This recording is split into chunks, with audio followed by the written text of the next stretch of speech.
முகூர்த்தத்துக்கு நேரம் ஆயிடுச்சு. பெரியவங்க உத்தரவு கொடுத்தா ஆரம்பிச்சிடலாம். ஆரம்பிக்கலாம்.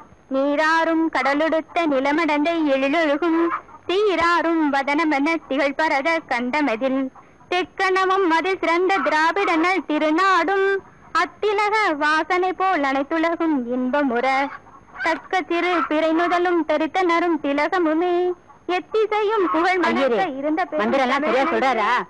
நானும் அதத்தான் உசாரா கவனிச்சுட்டு வரேன். கோழி கல்யாணம் இருந்தாலும் நாளை குடும்பத்துல பிரச்சனை வரக்கூடாது பாரு. வாழ்த்துடுமே. கெட்டிமேளம் கெட்டிமேளம். இந்த கல்யாணம் நம்ம பண்பாட்டுக்கு எதிரானது. என்னப்பா இது கடைசி நேரத்துல வில்லங்க? எதுவா இருந்தாலும் தாலி கட்டின பிறகு பேசிக்கலாம்.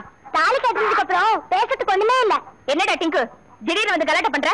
கீதா, நீ சின்ன பொண்ணு, உனக்கு இத பத்தி தெரியாது. டே டிங்கு, இப்ப நீ விவரமா சொல்லல உன் முதுகுல தின்ன கட்டிடுவேன். நான் சொல்றது நீங்க எல்லாரும் கவனமா கேட்டுக்கோங்க. கோழிக்கும் கோழிக்கும் கல்யாணம் செய்வது தவறு. கோழிக்கும் சேவலுக்கும் தான் கல்யாணம் செய்ய வேண்டும். டே, கோழிக்கும் கோழிக்கும் கல்யாணம் பண்றதுல என்னடா நஷ்டம்? சபாஷ், சரியான கேள்வி.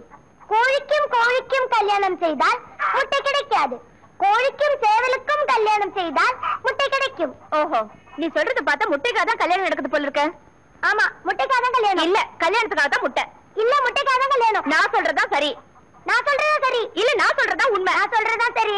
டேய், நான் சொல்றதா சரி. நான் சொல்றதா சரி. நான் சொல்றதா சரி. சொல்றதா சரி. டேய், சொல்ற கோழி முட்டை கொட்டிடுச்சு.